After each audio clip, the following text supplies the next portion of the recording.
I spent 10 years supporting his dreams, holding everything together while he chased success. When I finally started building something for myself, I noticed he never showed up when it mattered. We met in undergrad. I was a psychology major with 2 part-time jobs and a meal plan that ran out halfway through every semester. He was pre-law. Big voice. Bigger plans. Lived off campus and quoted Supreme Court opinions like they were stand-up routines. He asked me out after a lecture where I tore apart his argument about moral relativism. "I don't usually lose debates," he said. "Then you should get used to being around me," I replied. He smiled like he'd already decided I was worth the long game. We fell into it fast. Late nights at the library, cold pizza in dorm rooms, stress crying during finals, that kind of messy college-age love that feels earned because you're both so broke and exhausted that anything good feels like survival. We talked about dreams like they were destinations. He wanted to be a constitutional lawyer. I wanted to be a behavioral researcher. "We'll be the power couple who never sleeps," he said once. I laughed and said, "As long as we both get to dream." He got into a top law school out of state. Didn't apply anywhere. I knew he would need support, emotionally, financially, logistically. So I moved with him, got a receptionist job at a real estate office. Told myself I'd go back to school once he got settled. I never even asked him to promise me that. I just assumed he'd remember I had plans too. His first year of law school was hell. He barely slept, snapped often, forgot birthdays, dinner plans, anniversaries. I kept everything else running: groceries, rent, laundry, printing his outlines, filling out his FAFSA when he forgot. He'd come home and fall asleep on the couch. I'd cover him with a blanket and shut the laptop I used to. Dream on, his friends called me the backbone. I made snacks for study groups, proofread resumes, took pictures of whiteboards when their notes got messy. They'd say things like, "He's so lucky to have you," and "You should charge for all this." I'd laugh, because I thought that was love, being needed more than noticed. He graduated near the top of his class. I screamed the loudest when they called his name. He kissed me afterward, hands shaking from adrenaline, and whispered, "I couldn't have done it without you." For a second, I believed it meant we'd both made it. But when we moved again for his new job, he didn't ask what I wanted. Just said, "You'll find something. You always do." I took a job answering phones at a financial firm. It wasn't terrible. The hours were good. The pay was decent. But it wasn't me. He got sworn into the bar that year. His parents threw him a party. His mom hugged me and said, "You're the reason he made it through. You should be so proud. Not he should be proud of you. Not when's your turn. Just thanks for carrying him." I started taking night classes. One at first, just to dip back in. It lit something up in me I hadn't felt in years. I told him after dinner one night.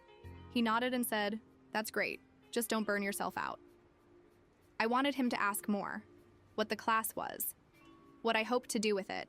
What it meant to me. But he just changed the subject. Started talking about a case he was working on. The class turned into 2. Then a part-time certificate program. I kept my job. Cooked dinner. Folded his laundry, then stayed up reading articles about research methods and behavioral theory. He started calling it your little school thing. I didn't correct him, but I started working harder. One night I got an email. I'd been accepted into a competitive summer internship at a behavioral research firm. It was unpaid, inconvenient, but prestigious. The kind of thing that led to full-time offers. I showed him the email. He smiled, kissed my forehead, and said, "We'll figure it out. I'm proud of you." And I tried not to notice how he never asked when it was. The internship started in June, too. Buses. 45 minutes each way. 10-hour days.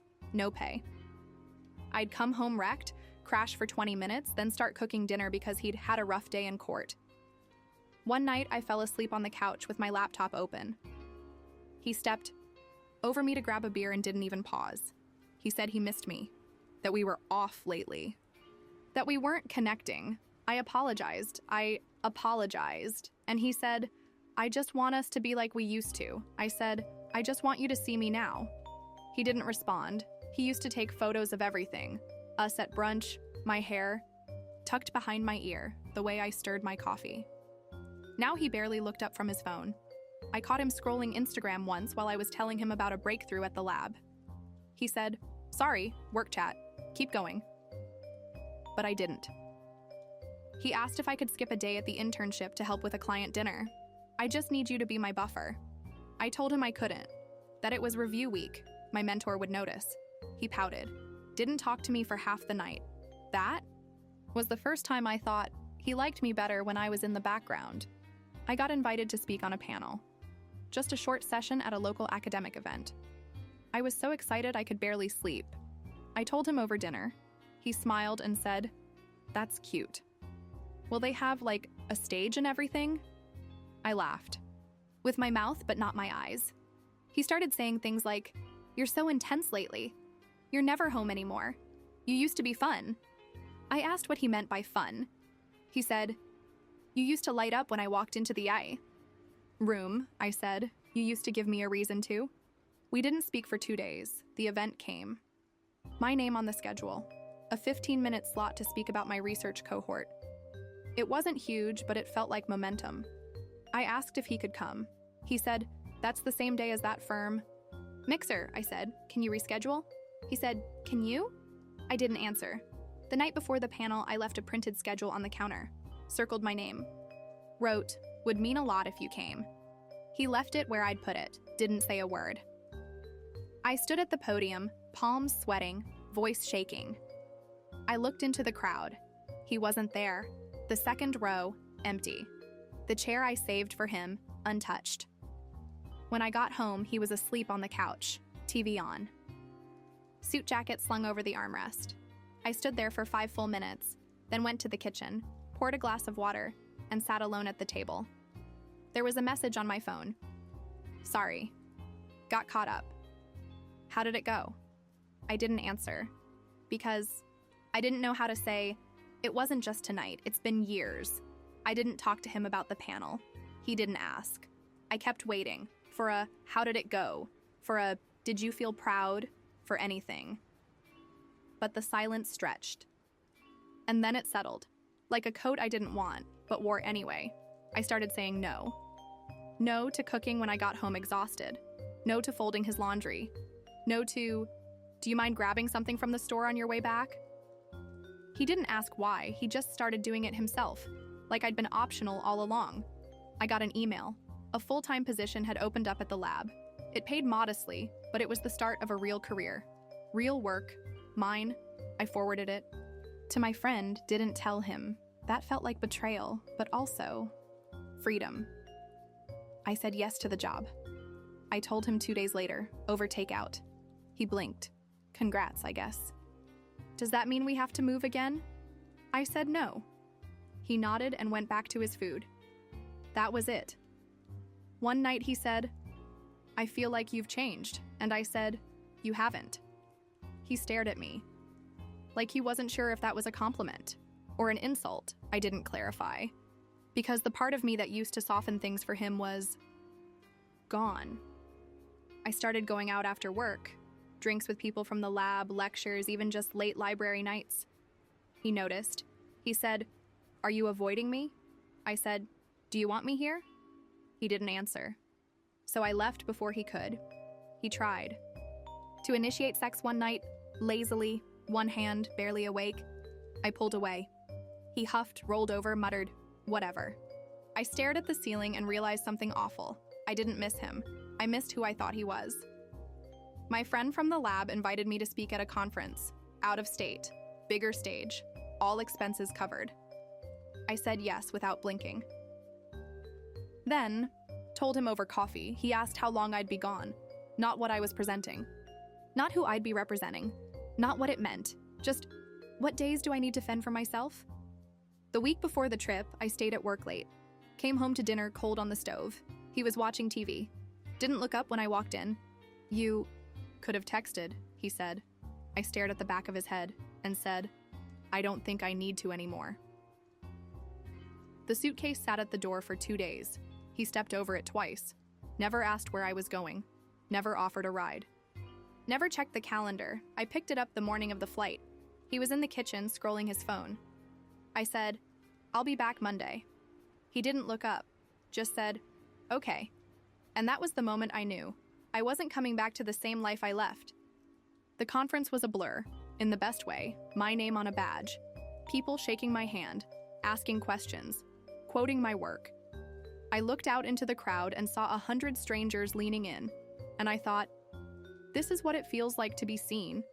No, didn't message me the entire weekend. No, how's it going? No, good luck. I checked my phone twice out of habit, then stopped, because if I had to remind someone to be proud of me, they were never proud at all. When I got home, he was asleep. No welcome.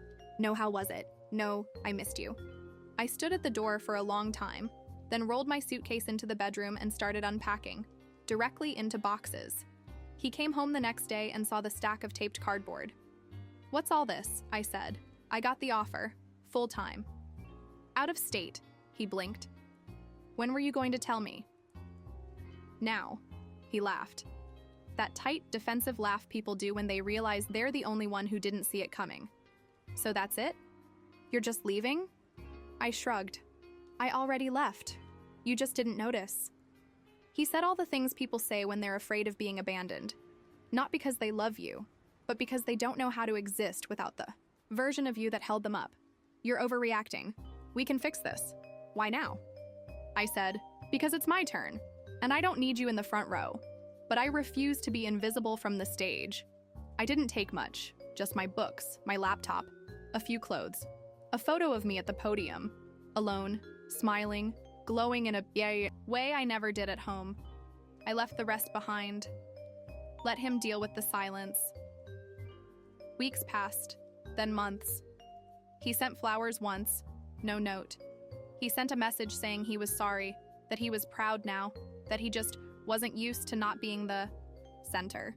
I read it, didn't respond. At my new job, someone asked in a meeting, "What do you need to do your best work?" I said, "To be heard." And for the first time in a long time, someone nodded and wrote it down like it mattered. A year later, I spoke at another conference, bigger stage, bigger audience. Someone asked me afterward, "What got you here?" I smiled. I spent 10 years building someone else's life. Then I got tired, so I built my own.